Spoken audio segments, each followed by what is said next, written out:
ചെറുകഥ സഹൃദയർ. കാര്യം നേടാൻ കഴുതക്കാലം പിടിക്കണമെന്ന് പണ്ടൊരാൾ പറഞ്ഞു. അത് നീ കേട്ടിട്ടില്ലേ? കവി തൻ്റെ സംശയാലുവായ ഭാര്യയെ തൊട്ടുതടവി ആശ്വസിപ്പിച്ചുകൊണ്ട് ചോദിച്ചു. ഇക്ക് പണ്ടൊരാൾ പറഞ്ഞ കാര്യങ്ങൾ കേൾക്കണ്ട. നിങ്ങളോടാ ഞാൻ ചോദ്യം ചോദിച്ചത്. നിങ്ങളുടെ മറുപടിയാണ് ഇക്ക് കേൾക്കേണ്ടത്. എന്തിനാ ആഴ്ചയിലൊരിക്കൽ ആ സരസ്വതി ദേവിയെ കാണാൻ പോണത്? പോവാൻ സ്ഥലമില്ലെങ്കിൽ ചെങ്കല്ലൂർ ചെന്ന് ശിവനെ തൊഴുതോളൂ. കുറച്ച് പുണ്യമെങ്കിലും കിട്ടുമല്ലോ. ഗ്രാമീണയും ശാലീനയുമായ ഭാര്യ തൻ്റെ സ്വരം ഉയർത്തിക്കൊണ്ട് പറഞ്ഞു. മലബാറിലെ പെണ്ണുങ്ങളെ കല്യാണം കഴിക്കരുത് എന്ന് എൻ്റെ ചങ്ങാതിമാർ 100 വട്ടം പറഞ്ഞതാണ്. മലബാറുകാരികൾക്ക് അസൂയ കൂടുതലാണ്. എന്തു ചെയ്താലും അവർക്ക് ശങ്കയാണ് എന്നൊക്കെ ശ്രീധരൻ ചേട്ടനും പറഞ്ഞു. എന്നിട്ട് ഞാൻ നിന്നെ ഗുരുവായൂർ പോയി താലി കെട്ടിച്ചു. ഞാനൊരു കവിയല്ലേ. എനിക്ക് മറ്റു കവികളെയും കവിയത്രിമാരെയും കാണണ്ടേ? അവരിൽ നിന്ന് പ്രചോദനം ഉൾക്കൊള്ളാതെ എനിക്ക് പുതിയ കവിതകൾ എഴുതുവാൻ കഴിയുമോ? സരസ്വതി ദേവിയെ കൊണ്ട് ഒരു അവതാരിക എഴുതിപ്പിക്കുവാൻ ഞാൻ എത്ര കാലമായി പ്രയത്നിക്കുന്നു. ആ അവതാരിയെ കിട്ടിയാൽ മാത്രമേ 1-ാം കിട പബ്ലിഷറെ എനിക്ക് കിട്ടുകയുള്ളൂ.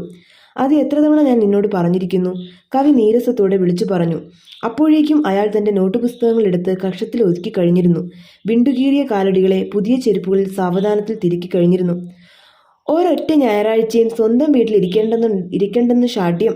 എത്ര കാലമായി എൻ്റെ കൂടെ ഒന്ന് പുറത്തിറങ്ങിയിട്ട്? ഒരു സിനിമ കണ്ടിട്ട് 5 കൊല്ലമായി. എന്നാൽ പിന്നെ ഒരു TV വാങ്ങിത്തരുമോ? അതും ഇല്ല. ഞാനും കുട്ടിയോളും വീടിൻ്റെ അകത്ത് ഇരുട്ടത്ത് നെച്ചിലിയെപ്പോലെ കുത്തിയിരിപ്പ് തുടങ്ങിയിട്ട് കാലം എത്രയായി? കവി എത്രേ കവി. എപ്പം നോക്കിയാലും കടലാസിൽ കുത്തിക്കുറിച്ചുകൊണ്ടിരിക്കും. അല്ലെങ്കിൽ വല്ല പെണ്ണുങ്ങളുടെയും വീട്ടിൽ ചെന്ന് അവരുടെ ചെറിയ നോക്കിക്കൊണ്ട് കുത്തിയിരിപ്പാ. എൻ്റെ കാര്യം പോട്ടെ, എനിക്ക് ഭാഗ്യമില്ലാന്ന് എനിക്കറിയാം. പക്ഷേ ഈ കുട്ടികൾ എന്ത് പഠിച്ചു? അവറ്റേക്കും മുഖം ഉണ്ടാവില്ലേ സ്വന്തം അച്ഛൻ്റെ കൂടെ കാഴ്ച ബംഗ്ലാവിലും ഹോട്ടലിലും ഒക്കെ പോകണമെന്ന്? അവറ്റേക്ക് നിങ്ങളല്ലേ ഉള്ളൂ അച്ഛനായിട്ട്? കവിയുടെ പത്നി വാതിൽക്കൽ നിന്നുകൊണ്ട് ചോദിച്ചു.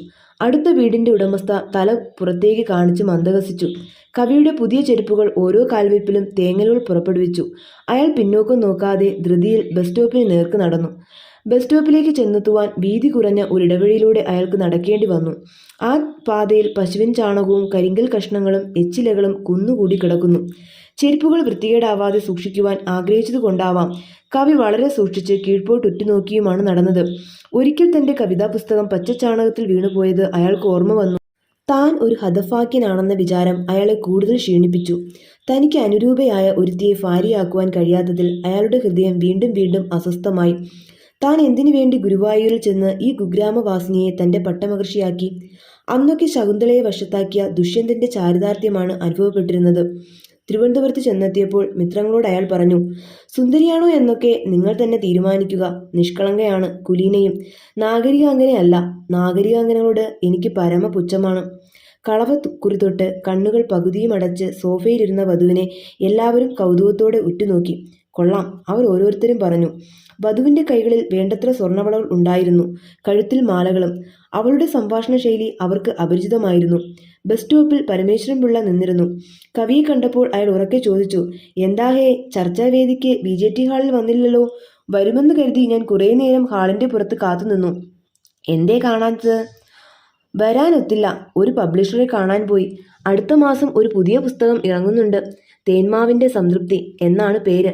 ഇന്നലെ ആരൊക്കെ കവിത ചൊല്ലി? സുഗതകുമാരി ഉണ്ടായിരുന്നോ? അയ്യപ്പ പണിക്കരോ? പരമുച്ചേട്ടന് നിരാശ വേണ്ട. ഞാൻ നാളെ വീട്ടിൽ വന്ന് എൻ്റെ പുതിയ കവിത കേൾപ്പിച്ചു തരാം, കവി പറഞ്ഞു. ക്യൂവിൽ നിന്നവരിൽ പലരും കവിയുടെ സംഭാഷണത്തെ ശ്രദ്ധിച്ചിരുന്നു. അവരുടെ മുഖത്ത് പ്രകടമായ ഏകാഗ്രത കവിയെ വീണ്ടും സംസാരിക്കുവാൻ പ്രോത്സാഹിപ്പിച്ചു. എന്താ പരമുച്ചേട്ടാ, ഞാൻ നാളെ വന്നാൽ പോരെ? അയാൾ പരമേശ്വരൻ പിള്ളയോട് ചോദിച്ചു. എന്തിന്? ചേട്ടൻ ഇന്നലെ കേൾക്കുവാൻ കഴിയാത്ത കവിത കേൾപ്പിക്കുവാൻ തന്നെ. ഞാൻ കവിത കേൾക്കാനല്ല BJT ഹാളിൽ വന്നത്. നീ 6 മാസം മുമ്പ് കടം വാങ്ങിയ രൂപ മടക്കി മേടിക്കാനാണ് വന്നത്.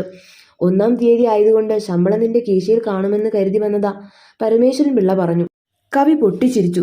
ഒരു വെപ്പ് വെച്ചു പരമുച്ചേട്ടൻ, അയാൾ എല്ലാവരും കേൾക്കത്തക്ക രീതിയിൽ പ്രസ്താവിച്ചു. വെപ്പ് വെച്ചത് നീ തന്നെയാ. ഞാൻ കാര്യമായി തന്നെ പറഞ്ഞതാ. അവൾക്ക് നാട്ടുചികിത്സയാ. കഷായവും തൈലവും പഥ്യവും ഒക്കെയുണ്ട്. എൻ്റെ കൈവശം രൂപയില്ല. നീ അത് മടക്കി തരണം. അല്ലാതെ മറ്റൊരു മാർഗവും കാണുന്നില്ല, പരമേശ്വരൻ പിള്ള പറഞ്ഞു. ചേച്ചിക്കിപ്പോൾ അസുഖം ഭേദമുണ്ടോ? ഭേദമുണ്ടെന്ന് പറയാറായിട്ടില്ല. കാലിലെ നീര് കുറഞ്ഞു. സന്ധിയിലെ വേദന വിട്ടിട്ടില്ല. ഇപ്പോൾ നിന്നെ വീട്ടിൽ കാണുന്നില്ലല്ലോ. കുറേ കാലമായി നിന്നെ കണ്ടിട്ട് എന്നവൾ ഇന്നലെ പറഞ്ഞു, പരമേശ്വരൻ പിള്ള പറഞ്ഞു. ഞാൻ വരാം. എനിക്ക് ഭയങ്കര തിരക്കുള്ള കാലമാണ്. മിനിഞ്ഞാന്ന് ഞാൻ കൊച്ചിയിൽ നിന്ന് പരശുരാമിലാണ് മടങ്ങിയത്. ആലുവായിൽ ഒരു സംസ്ഥാന സമ്മേളനം ഉണ്ടായിരുന്നു. തുടർന്നൊരു രസികൻ കവിയരങ്ങും. ഞാൻ എൻ്റെ രാപ്പാടിയുടെ ഖേദം എന്ന കവിത വായിച്ചു. റേഡിയോക്കാർ ടേപ്പ് ചെയ്തിരുന്നു. അടുത്ത റേഡിയോയിൽ കേൾക്കാം. ചേച്ചിയോട് പറയണം. പിന്നെ നമ്മുടെ സരസ്വതി ദേവിയുടെ വീട്ടിൽ ചില വിദേശീയർക്കൊരു വിരുന്നു സൽക്കാരം ഉണ്ടായിരുന്നു. വിദേശീയർ പേരുകേട്ട സാഹിത്യകാരന്മാരാണ്. ഞാൻ ആദ്യ അവസാനം അവരെ സഹായിക്കുവാൻ ചെന്നിരുന്നു. വിരുന്നു കഴിഞ്ഞപ്പോൾ നേരെ മിരട്ടി. മധ്യാഹ്ന ഭക്ഷണമായിരുന്നു. കവി പറഞ്ഞു. കഴിഞ്ഞ ആഴ്ച നീ ജവഹർ നഗറിൽ ആ മാത്യൂസിന്റെ കടയ്ക്ക് മുന്നിൽ നിന്നിരുന്നു എന്ന് വിജയൻ പറഞ്ഞു. അവൻ സ്കൂളിന്റെ ബസ്സിൽ ആ വഴി പോയി. വേണുവേണ്ടൻ ആകാശത്തേക്ക് നോക്കി ജവഹർ നഗറിൽ നിൽക്കുന്നു എന്ന് അവൻ പറഞ്ഞു. മേഘത്തെ നോക്കി കാണുകയാവുമെന്ന് ഓമന പറഞ്ഞു. പരമേശ്വരൻ പിള്ള പറഞ്ഞു. അയാളുടെ മുഖത്തപ്പോൾ വിരിഞ്ഞ പുഞ്ചിരി കവിയെ സന്തോഷിപ്പിച്ചില്ല. ക്യൂവിൽ നിൽക്കുന്നവരുടെ ആദരവ് പരമേശ്വരൻ പിള്ളയുടെ ജൽപ്പനങ്ങളാൽ മാത്രം തനിക്ക് നഷ്ടപ്പെടുന്നുവെന്ന് കവിക്ക് മനസ്സിലായി. അയാൾ പെട്ടെന്ന് ഒരു ഓട്ടോറിക്ഷയെ വിളിച്ചു നിർത്തി. കവടിയാർ, കവടിയാർ, കൊട്ടാരത്തിന്റെ മുൻവശത്ത് എന്നെ വിടുക എന്ന് ഉച്ചത്തിൽ പറഞ്ഞ് അതിൽ കയറി. നോട്ടുപുസ്തകങ്ങൾ കഷത്തെ വിയർപ്പിനാൽ നനഞ്ഞതായി മനസ്സിലാക്കിയപ്പോൾ അയാൾ തന്റെ ദുർവിധിയെ ശപിച്ചു. സ്ത്രീധനം വാങ്ങി തിരുവനന്തപുരത്തെ ഒരു പ്രമാണിയുടെ മകളെ ഭാര്യയാക്കിയിരുന്നുവെങ്കിൽ തനിക്ക് അനായാസനെ സഞ്ചരിക്കുവാൻ ഒരു മോട്ടോർ കാർ ഉണ്ടാവുമായിരുന്നു എന്ന വിചാരം അയാളെ കൂടുതൽ വിയർപ്പിച്ചു. പച്ച നിറമുള്ള ഷർട്ടിന്റെ പിൻവശം കറുത്തു നനഞ്ഞു. സരസ്വതി ദേവിയുടെ വീടിന്റെ വാതിൽക്കൽ നിൽക്കുമ്പോൾ കവിയുടെ ഹൃദയം ശക്തിയായി മിടിച്ചു. ഇന്നെങ്കിലും അവർ തനിക്കായി ഒരു അവതാരിക എഴുതി തരില്ലേ? എത്ര കാലമായി ഈ യാചന തുടങ്ങിയിട്ട്? വാതിൽ തുറന്നു തന്ന ഭൃത്യന്റെ മുഖത്തെ മാംസപേശികൾ ചലിപ്പിക്കാതെ പുറപുറത്തു. അമ്മ ഇവിടെ ഇല്ല. എവിടെ പോയിരിക്കുന്നു? കവി ചോദിച്ചു. താൻ രാവിലെ ഫോൺ ചെയ്തതാണല്ലോ. താൻ പുതിയ കവിത വായിച്ചു കേൾപ്പിക്കുവാൻ ഇന്ന് കൃത്യം 10:30 മണിക്ക് എത്തുമെന്ന് പബ്ലിക് ഫോൺ ബൂത്തിൽ വെച്ച് അവരെ അറിയിച്ചതുമാണ്. അവർ ആ എന്നൊരു ശബ്ദം മാത്രമാണ് പുറപ്പെടുവിച്ചത്. എന്നിട്ട് ഇത്ര ധൃതിയിൽ അവർ എങ്ങോട്ട് പോയി? താൻ ഓഫീസും കട്ട് ചെയ്ത് ഇവിടെ വരാൻ ബുദ്ധിമുട്ടുമ്പോൾ സരസ്വതി ദേവി ഷോപ്പിങ്ങിനോ മറ്റു പെണ്ണുങ്ങളെ കാണുവാനോ യാതൊരു കുറ്റബോധവുമില്ലാതെ ഇറങ്ങുന്നു. ഹാ, ഇവർ കല്ലുകൊണ്ട് നിർമ്മിച്ച ഒരു പ്രതിമയോ? ഇവരുടെ ഹൃദയത്തിൽ അല്പം സ്നേഹത്തെ ഉണർത്തിക്കാട്ടുവാൻ തൻ്റെ മധുരമധുര പ്രസ്താവനകൾക്കും പ്രേമ കവിതകൾക്കും കഴിഞ്ഞില്ലല്ലോ എന്നോർത്തപ്പോൾ വേണുവിന് കരയുവാൻ തോന്നി. കണ്ണുകൾ നിറഞ്ഞൊഴുകി. ഞാൻ കുറച്ചു നേരം ഇവിടെ ഇരിക്കട്ടെ? കുറച്ച് വെള്ളം തരിക. ഞാൻ അമ്മയുടെ വരവും കാത്തിവിടെ ഇരിക്കാം. വേണു പരിചാരകനോട് പറഞ്ഞു. ഇവിടെ ആരെയും കടത്തിയിരുത്തരുത് എന്ന് സാറ് പറഞ്ഞ് ഏൽപ്പിച്ചിട്ടുണ്ട്. ആ ഭൃത്യൻ പ്രസ്താവിച്ചു. അയാൾ കവിയുടെ മുഖത്ത് തന്നെ വാതിൽ കൊട്ടിയടച്ചു. ഇതെന്തൊരു ചെകുത്താൻ! ഇതിനെയൊക്കെ ശമ്പളം കൊടുത്ത് വീട്ടിൽ നിർത്തിയാൽ മാനവും മര്യാദയും ഉള്ളവരാരും ഇങ്ങോട്ട് തിരിഞ്ഞു നോക്കുകയില്ലല്ലോ. തീർച്ച, വേണു അട്ടഹസിച്ചു. ആ അട്ടഹാസം അകത്തെ ഭൃത്യൻ കേട്ടിരിക്കാം. പക്ഷെ അയാൾ വാതിൽ തുറന്നില്ല. വേണുവിന്റെ കൈവശം വീട്ടിലേക്കോ ഓഫീസിലേക്കോ ഓട്ടോയിൽ മടങ്ങിച്ചെല്ലുവാനുള്ള രൂപ ഉണ്ടായിരുന്നില്ല. വെയിലിൽ നടന്നുകൊണ്ട് അയാൾ ശ്രീദേവി അന്തർജനത്തിന്റെ വീട്ടിലേക്ക് ചെന്നു. ഒരു ഗ്ലാസ് വെള്ളം കുടിക്കാതെ ഒരൊറ്റയടി മുൻപോട്ട് വയ്ക്കുവാനുള്ള ശേഷി തനിക്കില്ലെന്ന് അയാൾ ശ്രീദേവിയോട് പറഞ്ഞു. ശ്രീദേവി അകത്തുപോയി ഫ്രിഡ്ജ് തുറക്കാൻ മിനക്കെടാതെ പൈപ്പിലെ വെള്ളം ഒരു ഗ്ലാസ്സിൽ നിറച്ച് അതും പേറി സൽക്കാര മുറിയിലെത്തി. വേണു അത് മെല്ലെ മെല്ലെ കുടിച്ചു. ഐസ് വെള്ളം ഇല്ലേ ശ്രീദേവി ടീച്ചറെ? അയാൾ ചോദിച്ചു. ഇല്ല, ഫ്രിഡ്ജിൽ വെള്ളം വെക്കുവാൻ മറന്നു, അവർ പറഞ്ഞു. ഇന്നലെ എഴുതി തീർത്ത ഒരു കവിത ടീച്ചറെ വായിച്ചു കേൾപ്പിക്കുവാനാണ് ഞാൻ വന്നത്. കവി ലജ്ജാവിവശനായി പിറുപിറുത്തു. അയ്യോ, ഇന്ന് എനിക്ക് ഇവിടെ ഇരുന്ന് കവിത കേൾക്കുവാൻ ഒട്ടും സമയമില്ല. ഉണ്ണിയുടെ അച്ഛൻ്റെ പിറന്നാളാണ്. ഉച്ചയ്ക്ക് ഉണ്ണാൻ വരും. അപ്പോഴേക്കും കാളൻ, ഓളൻ, എരിശ്ശേരി മുതലായ വിഭവങ്ങളൊക്കെ ഉണ്ടാക്കണം. അശേഷം സമയമില്ല. മാപ്പ് തരണം, ശ്രീദേവി ടീച്ചർ പറഞ്ഞു. അവരുടെ മുഖം വിയർത്തും തുടുത്തും കാണപ്പെട്ടു. കുറേ നേരമായോ പാചകം തുടങ്ങിയിട്ട്? ടീച്ചറുടെ മുഖം തീ തുടുത്തിരിക്കുന്നു. ഒരു ചെന്താമര പോലെ. ഉച്ചവെയിൽ തട്ടിത്തളർന്ന ചെന്താമര, വേണു പറഞ്ഞു. ശ്രീദേവി തന്റെ അടുക്കളയിലേക്ക് നടന്നു. വേണു ചെരുപ്പുകൾ ഊരി അവരെ പിന്തുടർന്നു. സാമ്പാറിന്റെ മണം അയാളുടെ നാസാരന്ധ്രങ്ങളെ ആനന്ദിപ്പിച്ചു. ടീച്ചർ ഇതുവരെ എന്നെ ഊണിനെ ക്ഷണിച്ചിട്ടില്ല. ടീച്ചറുടെ കൈകൊണ്ട് പാചകം ചെയ്ത ഭക്ഷണം ഭക്ഷിക്കുവാൻ എനിക്ക് കൊതിയുണ്ട്, കവി പറഞ്ഞു. വേണു, ഞാൻ പറഞ്ഞില്ലേ എനിക്ക് കുറച്ച് തിരക്കുണ്ട് എന്ന്. ഇന്നിവിടെ ഇരുന്ന് എന്നെ ശല്യപ്പെടുത്തരുത്. ഒന്നാമത് അടുത്ത വീട്ടിൽ താമസിക്കുന്ന സ്ത്രീകൾ എൻ്റെ അടുക്കളയിൽ പുരുഷന്മാർ വന്ന് നിൽക്കുന്നത് കണ്ടാൽ പലതും പറഞ്ഞു പരത്തും. കവിതയൊക്കെ ഇനി ഒരിക്കലാവാം. ഇന്ന് വേണു ഇവിടെ നിൽക്കണ്ട, വേഗം പോവണം, ടീച്ചർ പറഞ്ഞു. കവി പൊട്ടിച്ചിരിച്ചു. ഒരു പൈശാചിക ചിരി. എന്നെ ഭയപ്പെടുന്നുവോ? ഞാൻ സ്ത്രീകളെ ബലാത്സംഗം ചെയ്യുന്നവനല്ല. ഞാനൊരു പാവം കവി നിരുപദ്രവി.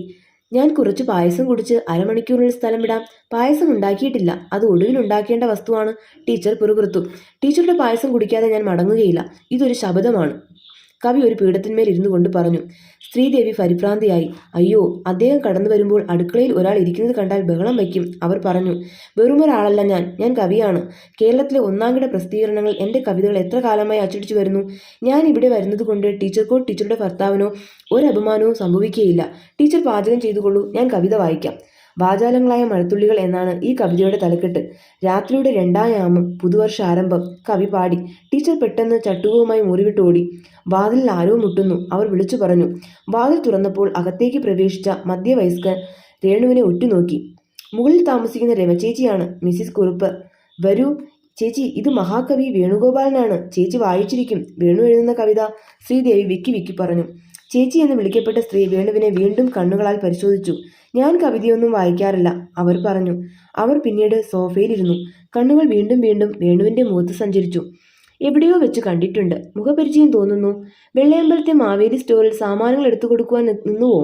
ഞാനും എൻ്റെ വെപ്പുകാരിയും കൂടി ഓണക്കാലത്ത് കുറച്ച് പാമോയിൽ വാങ്ങാൻ പോയിരുന്നു. അന്ന് ഇയാൾ അവിടെ ജോലിക്ക് നിന്നിരുന്നു, ചേച്ചി പറഞ്ഞു. അയ്യോ, ഞാനല്ല അത്. ഞാൻ മാവേലി സ്റ്റോറിലൊന്നും ഉദ്യോഗം നോക്കിയിട്ടില്ല. ഞാനൊരു ബാങ്കിലാണ് ജോലി നോക്കുന്നത്, വേണു ചേച്ചിയോട് ഉദ്യോഗത്തോട് പറഞ്ഞു. എന്നാൽ എനിക്ക് ആള് തെറ്റിയതായിരിക്കാം. ഇതേ നിറം, ഇതുപോലെ തന്നെ ഉയരം കുറഞ്ഞ്, വിറകിൻ കൊള്ളി പോലെ ഒരു സ്കെൽട്ടൺ. ഇന്ന് ബാങ്കിൽ ഒഴിവാണോ? ചേച്ചി ചോദിച്ചു. ഒഴിവല്ല, ഞാൻ ലീവ് എടുത്തു. 1-2 വീട്ടിൽ പോവാനുണ്ടായിരുന്നു, കവി പറഞ്ഞു. വേണു പോവേണ്ട സ്ഥലത്തേക്ക് പോകൂ, എനിക്ക് വെപ്പ് പണി ചെയ്തു തീർക്കാനുണ്ട്, ശ്രീദേവി പറഞ്ഞു. ഉടനെ തന്നെ കവി തന്റെ നോട്ട് പുസ്തകങ്ങളും എടുത്ത് യാത്രയായി. ഇനി എങ്ങോട്ട്? അയാൾ ആ ചോദ്യം അവനവനോട് തന്നെ ചോദിച്ചു. ലീവ് എടുത്തത് പാഴായി. സരസ്വതി ദേവിയെ കാണുവാൻ ഒത്തില്ല. സുന്ദരിയായ ശ്രീദേവിയുടെ സാമീപ്യവും വേണ്ടത്ര ലഭിച്ചില്ല. സ്വന്തം വീട്ടിലേക്ക് പോയാലോ? തലവേദനയും പനിയും ഉണ്ടെന്ന് അഭിനയിച്ചാൽ സ്വന്തം കിടക്കയിൽ ചുരുണ്ടുകൂടി കിടക്കുവാൻ അവൾ അനുവാദം തരും, തീർച്ച. ഒടുവിൽ വേണു നടന്ന് താൻ ജോലി ചെയ്യുന്ന സ്ഥലത്ത് തന്നെ എത്തി. വേണു സാറിന് മാനേജർ മെമ്മോ തരാൻ പറഞ്ഞിട്ടുണ്ട്. സീറ്റിൽ കാണാഞ്ഞപ്പോൾ മാനേജർ സാറിന്റെ ക്ഷമ നശിച്ചു. സാറ് ചൂടായി. ഒഴിവെടുക്കാതെ തന്നെ ഓഫീസിൽ വരാതെ കവിയരങ്ങിനും മറ്റും പോവുകയാണെങ്കിൽ ഉദ്യോഗം നഷ്ടപ്പെടുത്തുമെന്ന് മാനേജർ അറിയിച്ചു. അരസികൻ, അക്ഷരവൈരി, കവിത ആസ്വദിക്കുവാനുള്ള കഴിവില്ലാത്തവൻ. വേണു മാനേജറെ ശപിച്ചുകൊണ്ട് വീട്ടിലേക്ക് നടന്നു. കുറേ മോര് കുടിക്കണമെന്ന് അയാൾക്ക് ആഗ്രഹം തോന്നി. നാരകത്തിന്റെ ഇല ചേർത്ത സംഭാരം, അത് തന്നെ തണുപ്പിക്കുമായിരിക്കും. കുറച്ച് മോരും വെള്ളം തരൂ, വേണു ഭാര്യയോട് വിളിച്ചു പറഞ്ഞു. എന്തേ ഈ നേരത്ത് പോന്നത്? ഇന്ന് ഓഫീസ് നേരത്തെ തന്നെ പൂട്ടിയോ? വല്ലവരും മരിച്ചുവോ? ഭാര്യ ചോദിച്ചു. അവർ വെണ്ണീരെടുത്ത് പിച്ചളപാത്രങ്ങൾ കഴുകി വെളുപ്പിക്കുകയായിരുന്നു. ഉച്ചഭക്ഷണത്തിന് ഭർത്താവ് വീട്ടിലെത്തുമെന്ന് അവൾ പ്രതീക്ഷിച്ചിരുന്നില്ല. വീട്ടിൽ പഴങ്കഞ്ഞി മാത്രമേ ഉണ്ടായിരുന്നുള്ളൂ. അതുകൊണ്ട് അവർ മ്ലാനവദനയായി അയാളെ സമീപിച്ചു. ഉച്ചയ്ക്ക് വരൂന്ന് പറഞ്ഞില്ലല്ലോ. ഉണ്ണാൻ വരൂന്ന് പറഞ്ഞാൽ ഞാൻ ഉണ്ടാക്കുമായിരുന്നു. ചോറും കൂട്ടാനും മെഴുക്കുപുരട്ടിയും. ഇപ്പോ ഇവിടെ പഴങ്കഞ്ഞി മാത്രമേ ഉള്ളൂ. കടുമാങ്ങയുണ്ട്, പപ്പടവും ചുട്ടുതരാം, ഭാര്യ പറഞ്ഞു. എനിക്ക് ഉണ്ണണ്ട, കുറച്ച് മോര് കുടിക്കാൻ തന്നാൽ മതി, അയാൾ മുരണ്ടു. മോര് കുടിച്ചു കഴിഞ്ഞപ്പോൾ അയാൾ തന്റെ ഭാര്യയെ കെട്ടിപ്പുണർന്നു. വെണ്ണീറിന്റെയും മോരിന്റെയും വേപ്പിലുടെയും സമ്മിശ്രഗന്ധം അവളുടെ ശരീരത്തിൽ നിന്ന് ഉയർന്നു. ഞാൻ നിന്നെ കുറേ അധികം വേദനിപ്പിച്ചു അല്ലേ? അയാൾ ചോദിച്ചു. എന്തേ ഇങ്ങനെയൊക്കെ ചോദിക്കണം? വെയിലത്ത് നടന്നിട്ട് തലവേദന തുടങ്ങിയോ? സൂക്കേട് വല്ലതും ഉണ്ടോ? എനിക്ക് നിങ്ങളുടെ ചോദ്യം കേട്ടിട്ട് പേടിയാവുന്നു, അവൾ